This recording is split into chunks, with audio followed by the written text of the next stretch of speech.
with our team of 25 correspondents deployed around the globe. Live and experience the realities of our people from the South.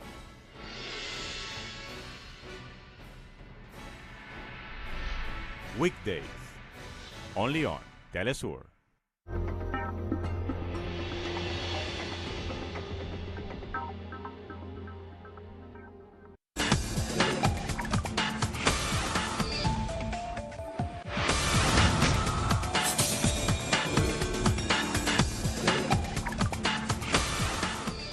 Live from Quito, Ecuador, I'm Soini Gray and this is From the South, the evening news brief from Telesur English. We start this new edition right now.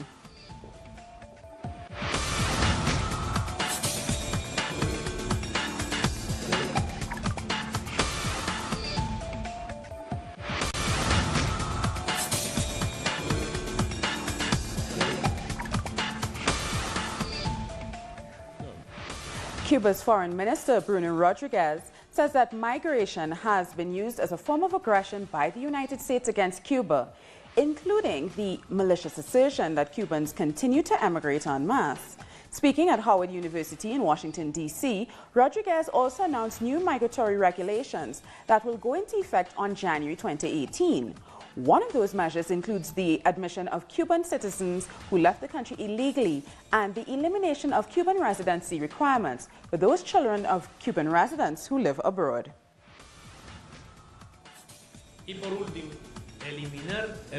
Finally, we're eliminating the register so that the foreign-born children of Cubans residing outside the country can get Cuban citizenship and identity. The U.S. government closes the door and Cuba opens it. Our correspondent in Havana, Laura Prada, has more. As U.S. closes, Cuba opens, stated the Cuban Foreign Minister Bruno Rodriguez before announcing the 4 measures that update the Cuban migratory law. One of these measures is the end of the need of debilitation of the passport that qualified Cubans as nationals living abroad. The other measure is the allowance of the entrance of those migrants who left illegally Cuba, except those who left via Guantanamo Bay and left official missions. Another measure is the entrance of the Cuban nationals by pleasure boats sailing to the 2 main marinas here in Cuba, Marina Hemingway and Marina Gaviota Varadero. The other measure is the possibility to obtain the Cuban citizenship by those Cubans who burn abroad. This is all I have for now, and these measures will be effective this January 1st, 2018. This is all I have for now. I get back to you. Laura Prada in Havana. And in Puerto Rico, Governor Ricardo Rosselló announced the immediate cancellation of a $300 million contract to restore power in the island after Hurricane Maria. The contract had been severely criticized after it was revealed that Whitefish Energy, a company with links to Trump donors, had only 2 permanent employees and had obtained the contract without a competitive public bidding process. Around 75% of the homes and businesses still have no electricity after Hurricane Maria hit the island in September.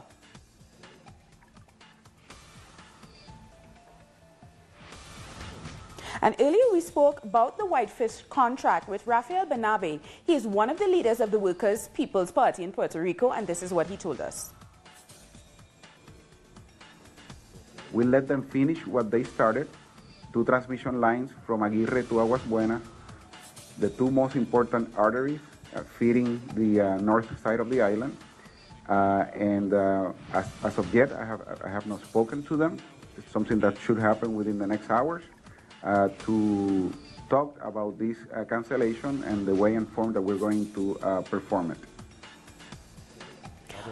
So that was actually Ricardo Ramos of the Puerto Rican Electricity Company. And now we're going to listen to the soundbite from Rafael Bernabe, who's a leader of one of the workers' parties in Puerto Rico. We spoke to him earlier. It was a contract for $300 million for a very small company, had only 2 employees in the state of Montana, a state that has basically no connection with Puerto Rico, economic or political. And they were put in charge of this process of reconstructing the electric system in Puerto Rico. And the government relinquished its right to audit how they use the funds. The government relinquished the right to impose penalties if they didn't complete the work on time. So there were many aspects of this contract that were very problematical, and people are very happy that it has been cancelled. The 7th Assembly of Caribbean People is coming to an end in the Dominican Republic. The conference discussed climate change and condemned the callous treatment Puerto Rico has received at the hands of the U.S. government under Donald Trump. The association reaffirmed its solidarity with Cuba and made reference to the UN General Assembly meeting on Wednesday, where a resolution to end the U.S. blockade of Cuba will be presented. The 2019 conference will be held in Trinidad and Tobago and coincides with the association's 25th anniversary.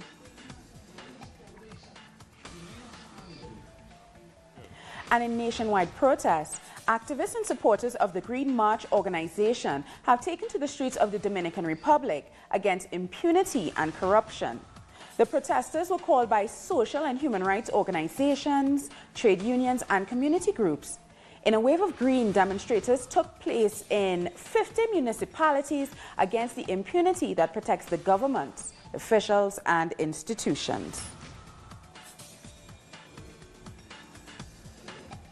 And Jamaican-born West Indies cricketer Chris Gayle,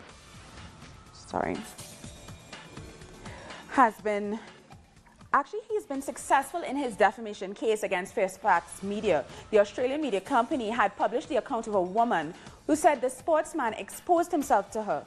The jury took less than 2 hours to return their not guilty verdicts. This is a serious thing, and these things do happen around the world, for sports people as well. But, like I said, whatever any particular person, whether it's from a man or a woman perspective, if they believe in their right and they haven't done something wrong, they should always fight for their right and, stand for what they believe in. These things do happen. Antigua and Barbuda has almost repaid its debt to the International Monetary Fund. Prime Minister Gaston Brown told his cabinet the Treasury still owes 35 million EC dollars, remaining of the 320 million EC they first borrowed 7 years ago. This is a positive turn of events for the Caribbean country, since the IMF had refused to discuss debt forgiveness after Hurricane Irma devastated Barbuda in early September. Of the people of Antigua and Barbuda.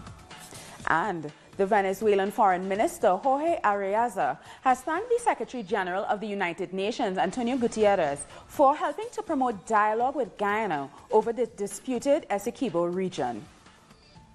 After Arreaza met representatives of Guyana at the UN in New York, the Venezuelan Foreign Minister tweeted, "Venezuela and Guyana continue their good offices to resolve their territorial differences over the Essequibo."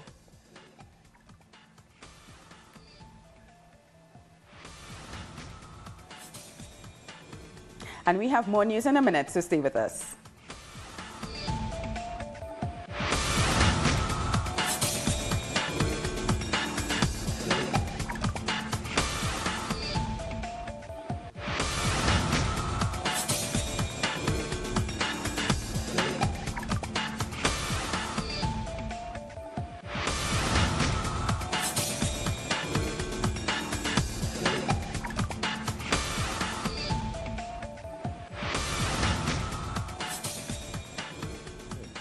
In Brazil, Luiz Ignacio Lula da Silva's caravan campaign moves forward in Minas Gerais state. On Saturday, the former president took part in various activities with small farmers, people who've been affected by the investment cuts promoted by the unelected government of Michel Temer. Telesio has been following the campaign and has this report on the realities facing the men and women in the country. The north of Minas Gerais state suffers constantly from drought. It is part of Brazil's semi-arid region, and for many years, the hope of rain has been part of these farmers' lives. It's very dry here. The whole region is very dry. The water sources are drying up, but God will send us water. Claudia is 47 years old and lives in the Santa Rita rural community. For Claudia, the lack of rain is not the reason for the difficulties that the farmers of the region currently face. The lack of rain did contribute to this, but also the lack of public funding is making the situation much more difficult. We had funding before, loans and other financial aid to work here in the rural areas. But today, unfortunately, this is being destroyed. We are losing our rights. 64-year-old farmer Mario Fernandez is facing hard times too, after a year of drought and cuts in spending on farming investment by the Temer government. The funds available to the Secretary of State in charge of this region's policies was cut by 99% by the unelected government. I don't think this is right, because they should have done more for everyone to be able to work. But without water, nobody can. On Saturday, Lula's caravan visited one of the farms that have benefited by the family agriculture projects. These programs are being threatened by the government of Michel Temer. For agrarian reform, for example, Temer cut 87% of the investment for next year, compared with 2015. Dilma Rousseff, the former president who was removed from her position in a parliamentary coup, denounced the impact of the new government on the men and women who work the land. Eles acabaram com a compra direta de alimentos da agricultura. They stopped the direct purchase from family agriculture produce. Besides that, they've been opposed to extending something as fundamental as the technical assistance for family farmers, which is what allows these farmers to advance. Para o produtor poder progredir. With just 2 days of his caravan to go, Lula traveled on Sunday to the city of Buja to keep listening to the needs of the people. Human rights organizations and relatives of deceased Argentine activist Santiago Maldonado have called for a demand justice march for the young man whose body was found in the Chubut River 80 days after security forces were said to have detained him. The event will take place in Plaza de Mayo on Wednesday. In a public statement, Maldonado's family members urged demonstrators to gather in Argentina's squares and all around the world holding a photo of Santiago Maldonado. And this Monday, the nomination of candidates for the municipal elections is starting in Venezuela. The municipal elections will take place on December 10th. Political parties are asked to register their candidates for the 335 mayoral positions that would serve from 2018 to the end of 2021. The Venezuelan Electoral Council also announced that the state of Zulia, the process to repeat the election of the governor, will be held that same day. Once the period stipulated in the Zulia state constitution was over, the local assembly declared the complete absence due to the fact that the elected governor refused to take the oath. And once the Constituent Assembly was notified of this complete absence, the Constituent Assembly called for new governor elections in Zulia state. This election will take place in December. And what is the Constituent Assembly intention with this? To protect the voters' rights in Zulia state. The president of the Constituent Assembly also denounced again the financial blockade that the U.S. is imposing on Venezuela and the economic war based on the parallel exchange market for the U.S. dollar. There is an economic blockade established by the U.S. Secretary of Treasury. The financial and economic blockade against our homeland is real. There is no doubt that this has had an important impact. And also, we have the phenomenon of the fake rate of the U.S. dollar, which is really generating chaos in the commercial sectors of the country. Those combined factors are what we call the economic war. The Venezuelan people know that this economic war was not brought by the Constituent Assembly. We have been suffering this war since 2014, although this year is getting worse. Our correspondent Reagan Devine joins us live now from Caracas. Hello, Reagan. As we hear in today's report, is the start of electoral nominations for elections in December. How's that going, Reagan?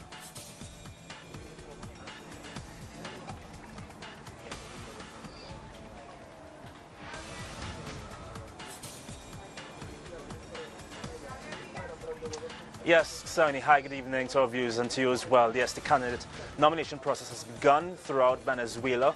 The CNE says that it has begun today. 335 mayors will be selected across Venezuela on a date that is yet to be announced by the National Electoral Council. All this week, political parties will be submitting information and the names of the nominees, which will be done online. On November 17th, political parties will hold internal elections and they will choose their representative for their party. The day after, that representative will be nominated. And yes, as I said, the CNE is still deliberating on the date. The date of December 10th was initially suggested by a member of the National Constituent Assembly, who decreed that the elections will be taking place in December, but the CNE has to confirm a date for it. The opposition is not too happy, they said. Two parties out of the MOD coalition said they will not be partaking in the municipal elections. Those two parties, Primera Justicia and Voluntad Popular. Voluntad Popular had a press conference earlier today and they said they will not be aligning themselves with anything that resembles support for the dictatorship in these elections. They want the CNE revised. They want the members of the CNE out of that office as well. And they said they want international support to put pressure on the government so that their wishes take place. Opposition said they actually want to focus on presidential elections, and they want from now until then to focus on breathing an atmosphere that will allow them to take part in the elections and hopefully win. They said they will do that by institutional pressure by their National Assembly on the government of Nicolas Maduro. They said they will continue with their street protests. They will ask or further request that the international community puts more pressure on the government here and on the people of Venezuela in terms of sanctions or what have you. And finally, they want political talks with the government that they say are transparent and well conducted. And so those are the wishes of the opposition as the CNE and Venezuela get ready for the municipal elections come December, Soini. Thank you so much for that update. That is Reagan Devines reporting from Telesur's offices in Venezuela. In the Galapagos Islands, Ecuador's President Lenin Moreno is holding a meeting with Chilean President Michelle Bachelet to strengthen relations between the two countries. Among the subjects covered are tourism, security, education, and human rights. However, upon his arrival, Moreno spoke about the problems in the Galapagos, including the cost of the basic basket of consumption on the islands and optical fiber installation. The Colombian Indigenous National Organization has begun a national Minga mobilization, which includes several protests around the country. They're demanding the Colombian government fulfill its peace agreements, particularly the ethnic chapter, which promises to previously consult the communities. They're also condemning the murder of social leaders in the last 5 months.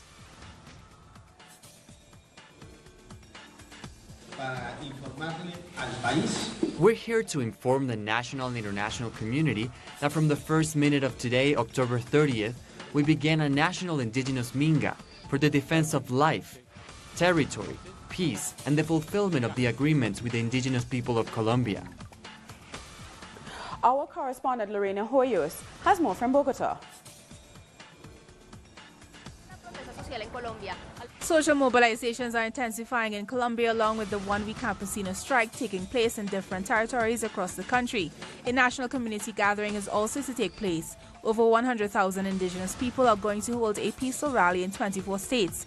They're demanding the fulfillment of the peace agreement, specifically the ethnic chapter. They will give guarantees to social leaders that are being threatened, stigmatized, persecuted, and murdered. In this year alone, there has been 40 murders of social leaders, 10 of them in October. This will also allow indigenous communities to have a consultation about their territories without being persecuted or becoming victims of violent repression by the Colombian government, just like what happens in the Cauca department. But also the fulfillment of more than 1,300 agreements that were signed by the national government and indigenous communities and have so far have not been fulfilled by the government. And also for the protection of life, territory, peace, and fulfillment of the agreements. These are the reasons that indigenous communities are holding this national gathering. Lorena Hoyos reporting from Bogota. The leader of the former guerrilla group, the FARC, Rodrigo Londoño, alias Timonchenko, who is now president of the new political party, the Alternative Revolutionary Force of the Commons, will be running for president of Colombia in the upcoming 2018 elections. The political party, formed after the guerrilla group decided to put down their weapons and sign a peace agreement with Colombia's government. It is waiting on the Colombian Electoral Council to give them the proper credentials so that they can effectively participate in next year's elections. Back very soon. Stay with us.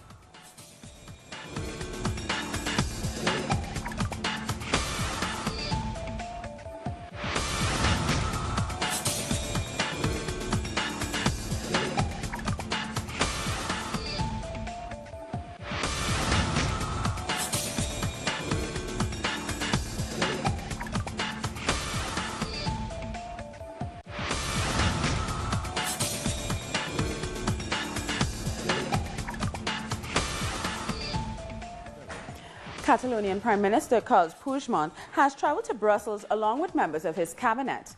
After Catalonia declared independence, Spanish authorities charged Prime Minister Puigdemont and other Catalan leaders with rebellion, sedition and provocation charges. They also sacked the regional government in response. Belgium's Asylum and Immigration Minister Theo Franken said Puigdemont could seek asylum in their country.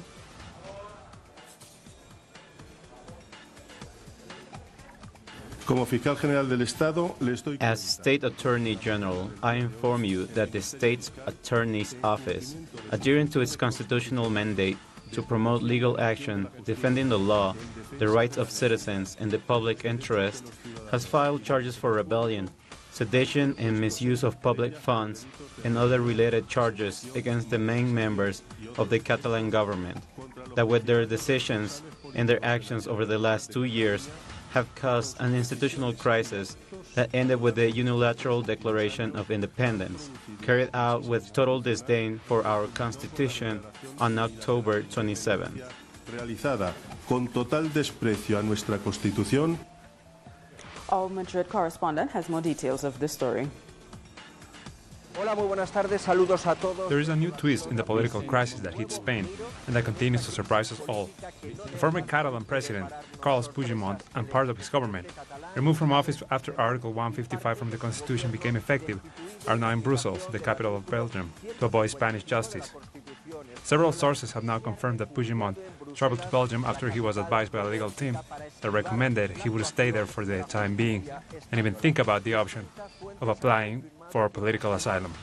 This is a strategic action that has the objective to internationalize the Catalan conflict. The Spanish government can now issue an international detention order, and now the Belgian justice has the responsibility to execute this order or not. It's important to understand that the choosing of this country didn't happen by chance. Belgium is one of the countries that has a protectionist constitution in the European Union. There, Puigdemont will be able to defend himself from the prosecutor's allegations that is accusing him of rebellion, sedition, embezzlement of public funds. It's said that Puigdemont will create a sort of independent government in exile, but we don't know yet with how many people from his government he traveled, nor from what parties they represent. That report from Vincent Montagut. Seven Palestinians were killed when Israel blew up a tunnel they said was being dug beneath the border of the Gaza Strip.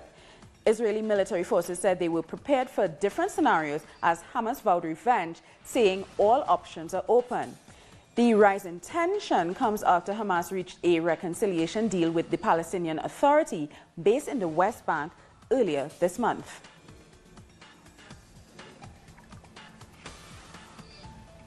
And now we take a look at some of the stories making headlines around the world.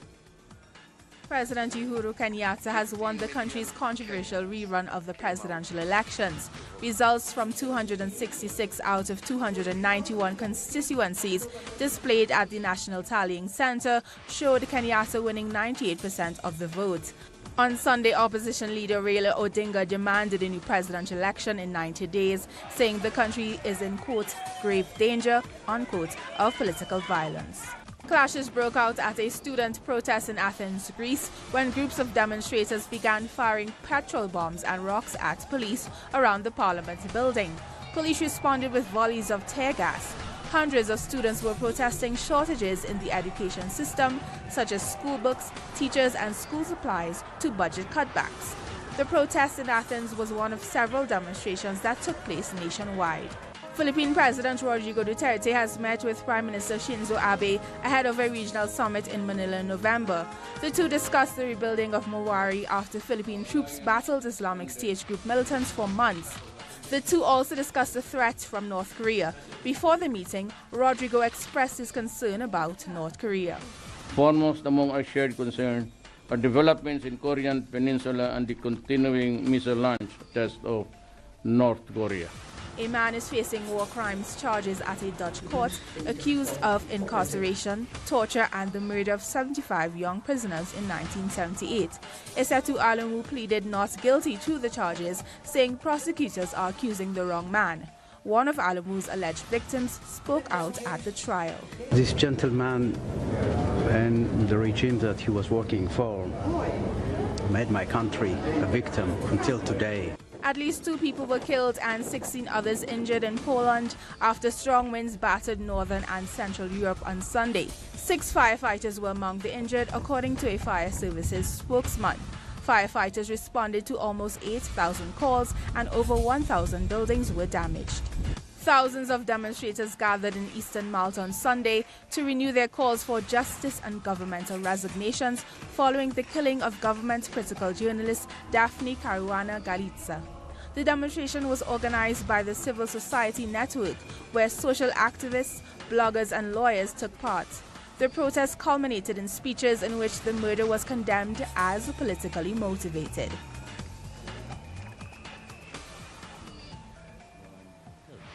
Indigenous rappers in Brazil are making a beautiful noise over land rights as the National Congress considers proposals which threaten to turn their ancestral homeland into areas used for mining. Rural indigenous rappers are making a name for themselves in Brazil, not just within their communities, but also across social media. Brazil's rapidly expanding mining industry is threatening the country's Aboriginal people. The young are taking a stand and using new ways to protest demarcation on their territories. The arrival of a right-wing government in Brazil has given the country's agribusiness even more space to thrive. According to recent data, 33 proposals are currently awaiting approval in the National Congress. Our land doesn't get us dirty. What makes us dirty is your papers and laws. Lyrics and songs are challenging the powers that be, and they're tackling racial prejudice too. Indigenous struggles are often portrayed as backward and out of touch with the modern values in Brazilian media. But these viral rap videos show an emerging indigenous youth culture, in touch with the rapidly changing pace of technology. But not everyone is aware of this new battleground.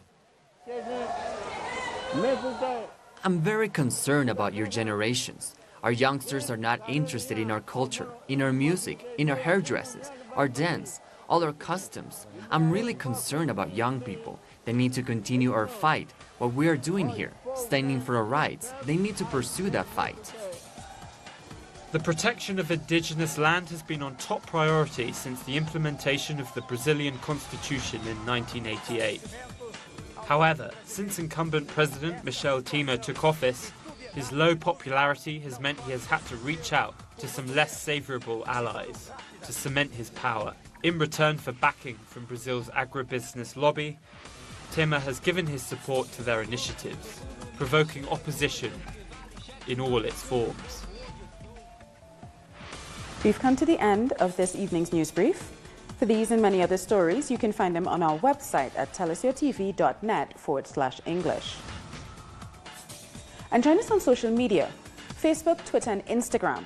For Telesur English, I'm Suni Gray. Thank you so much for watching.